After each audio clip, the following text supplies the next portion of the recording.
Assalamualaikum warahmatullahi wabarakatuh. Perkenalkan, nama saya Radaini, NPM 171006963201143, Prodi Administrasi Negara Reguler 3, semester 7, kelas B, dari Yayasan STIA Stistio Marubunga. Video ini adalah tugas dari evaluasi kebijakan publik. Saya akan sedikit menjelaskan tentang karakteristik evaluasi kebijakan publik. Gambaran utama evaluasi adalah bahwa evaluasi menghasilkan tuntutan-tuntutan yang bersifat evaluatif. Di sini pertanyaan utamanya bukan mengenai fakta, apakah sesuatu ada, atau aksi, apakah yang harus dilakukan, tetapi nilai, berapa nilainya.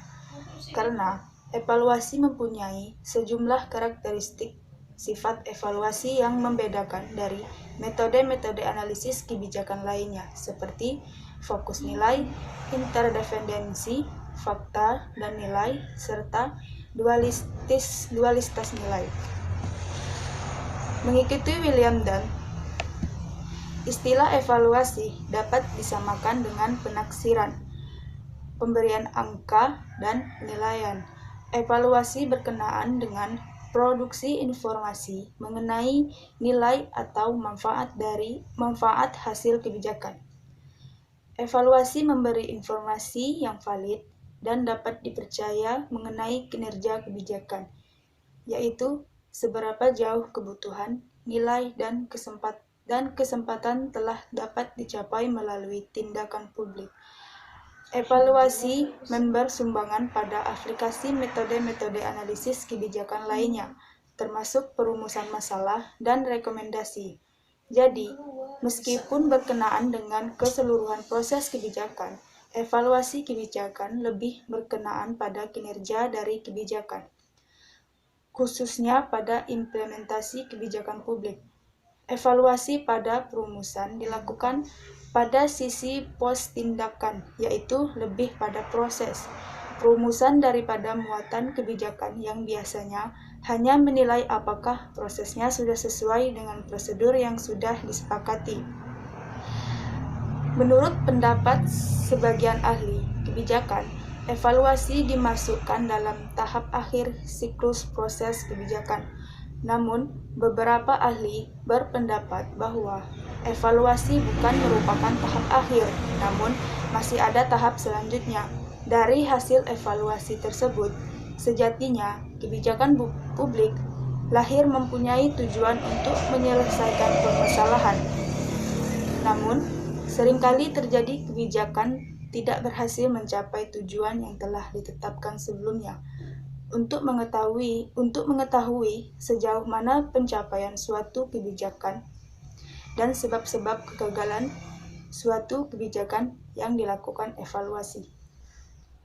Dalam bahasa yang lebih singkat, evaluasi adalah kegiatan yang bertujuan untuk menilai manfaat suatu kebijakan. Saya sedikit akan menjelaskan fokus nilai. Evaluasi dipusatkan pada penilaian menyangkut keperluan atau nilai dari suatu kebijakan dan program.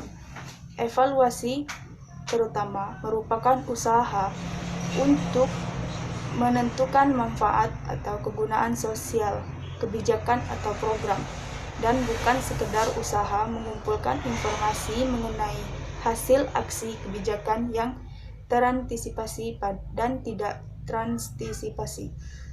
Karena ketetapan tujuan dan sasaran kebijakan dapat selalu dipertanyakan, evaluasi mencakup prosedur untuk mengevaluasi tujuan-tujuan dan sasaran itu sendiri. Kemudian, interdependensi, fakta atau nilai. Tuntutan evaluasi tergantung baik fakta maupun nilai untuk menyatakan bahwa kebijakan atau program tertentu telah mencapai tingkat kinerja yang tertinggi atau rendah. Diperlukan tidak hanya hasil-hasil kebijakan berharga bagi sejumlah individu, kelompok, atau seluruh masyarakat. Untuk menyatakan demikian, harus didukung oleh bukti bahwa hasil-hasil kebijakan secara aktual merupakan konsekuensi dari aksi-aksi yang dilakukan untuk memecahkan masalah tertentu. Oleh karena itu, pemantauan merupakan prasyarat bagi evaluasi. Kemudian orientasi masa kini dan masa lampau. Tuntutan evaluatif berbeda dengan tuntutan-tuntutan advokatif, diarahkan pada hasil sekarang dan masa lalu, ketimbang hasil di masa depan. Evaluasi bersifat retrospektif dan setelah aksi-aksi dilakukan. Rekomendasi yang juga mencakup premis-premis nilai bersifat prospektif dan dibuat sebelum aksi-aksi dilakukan.